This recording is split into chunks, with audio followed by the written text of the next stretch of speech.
Hi friends, எல்லாரும் எப்படி இருக்கீங்க? காரைக்குடியிலேருந்து கார்த்திகா. ரொம்ப சிறப்பாக நடந்த சிவகங்கை மாவட்டம் மயில்ராயன்கோட்டை நாடு ஏரியூர் மஞ்சு விரட்டை பற்றி தான் நான் இப்போ சொல்ல போகிறேன்.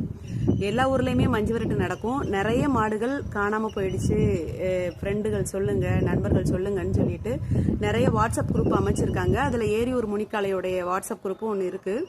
அது மட்டும் இல்லாமல் நிறைய குரூப்ஸ் இருக்குது. நானும் அதில் ஒரு சில இதில் நானும் பயணிச்சுக்கிட்டு இருக்கேன். அதில் இன்னைக்கு ஒரு விஷயம் நான் பார்த்தேன், முகநூல்லையும் நான் பார்த்தேன். அது மனசுக்கு சந்தோஷமா இருந்துச்சு. என்ன அப்படின்னா, நிறைய மாட்டின் உரிமையாளர்கள் தேடிட்டு இருக்காங்க. எங்கெங்க மாடு இருக்கு அப்படிங்கிற போட்டோஸும் அதில் பதிவிட்டுக்கிட்டு இருக்காங்க. ஆனா அந்த மாடுகளை தேடுற உறவுகளுக்கு இன்னைக்கு ஏரியூர்ல இருக்கிற சேங்காய்கரை பிள்ளையார் கோவில்ல 12:30 மணில இருந்து உணவு இருக்கு அப்படின்னு சொல்லி ஒரு பதிவு போட்டிருந்தாங்க. ரொம்ப மனசுக்கு ரொம்ப சந்தோஷமா இருந்துச்சு. என்ன அப்படின்னா, உறவுகள் போய் எல்லா இடத்துலையும் தேடிட்டு இருப்பாங்க. மாடு கிடைக்கலனாலும் திரும்பி வருவாங்க, மாடு கிடைச்சிச்சுனாலும் பிடிச்சிட்டு வருவாங்க.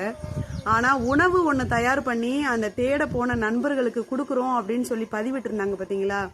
அதை ரொம்பவே நான் வரவேற்கிறேன்.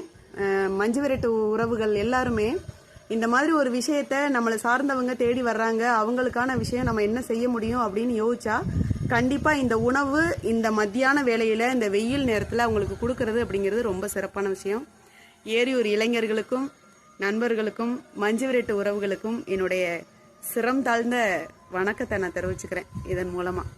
நன்றி. ஏரியூர் இளைஞர்களுக்கும் மக்களுக்கும் நன்றி. பாய்.